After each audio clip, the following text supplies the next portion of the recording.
सिलीगुड़ी में दिवंगत पूर्व मुख्यमंत्री एवं वाम नेता ज्योति बसु की 111वीं जयंती पालित।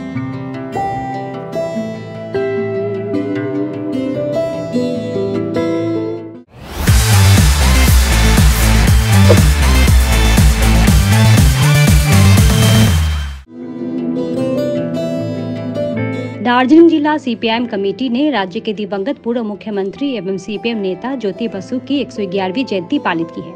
आज सीपीएम नेताओं ने अनिल विश्वास भवन के सामने पार्टी का झंडा फहराया, साथ ही ज्योति बसु की तस्वीर पर माल्यार्पण किया।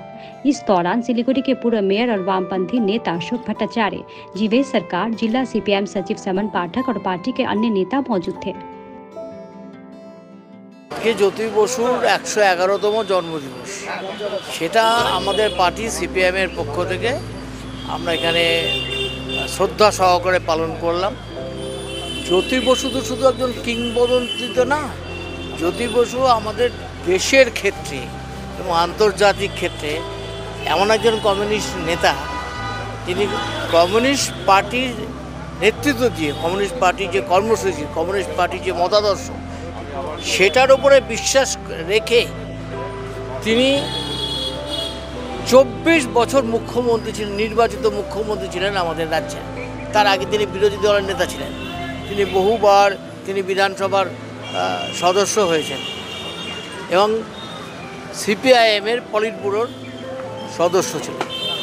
পশ্চিমবঙ্গে যত বড় বড় আন্দোলন হয়েছে, খাদ্য আন্দোলন, কৃষক আন্দোলন, শ্রমিক আন্দোলন, এমনকি জরুরি অবস্থার বিরুদ্ধে গণতন্ত্র রক্ষার জন্য যে আন্দোলন, এই সমস্ত আন্দোলনের পূর্বভাগে ছিলেন তিনি।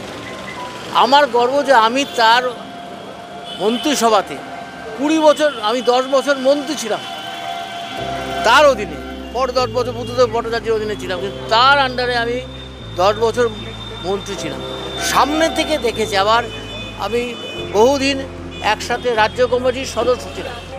সামনে থেকে তাকে দেখেছি যে কীভাবে তিনি প্রশাসন পরিচালনা করেন, কীভাবে তিনি মানুষের সঙ্গে কথাবার্তা বলেন, আবার কীভাবে তিনি পার্টিরও ক্ষেত্রে যথাসময়ে হস্তক্ষেপ করে থাকেন।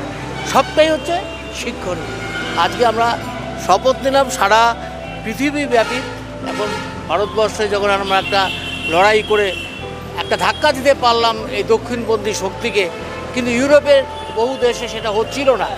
কিন্তু পরপর দুটো নির্বাচন, গ্রেট ব্রিটেনের নির্বাচনে লেবার পার্টির জয়, আর আজকে যে বামপন্থীদের সমস্ত সম্মিলিত বামপন্থীরা তারা যে আজকে ফ্রান্সে যে একটা ফলাফল করলো এবং তারা যে সত্যি যে লিপেন, যে হচ্ছে একটা ফ্যাসিস্ট, একটা আধা ফ্যাসিস্ট বা একটা নিও ফ্যাসিস্ট যাকে বলা হয়, তার দলকে পরাজিত করে, এবং একটা মানুষের মধ্যে একটা আতঙ্ক ছিল, এই যে অ্যান্টি ইমিগ্রেন্ট বিরোধী যে আন্দোলন, সেই আন্দোলনটা প্রকৃতপক্ষে যেমন নরেন্দ্র মোদী এখানে বিভিন্নভাবে এখানে যে মুসলিমদের বিরুদ্ধে ঘৃণা বিদ্বেষের রাজনীতি করে, ওখানে ঠিক তেমনিভাবে এই যে যারা ইমিগ্রেন্ট, যারা বাইরে থেকে যারা এসছে, তাদের প্রতি একটা ঘৃণা বিদ্বেষের রাজনীতি সেখানে তারা করছে।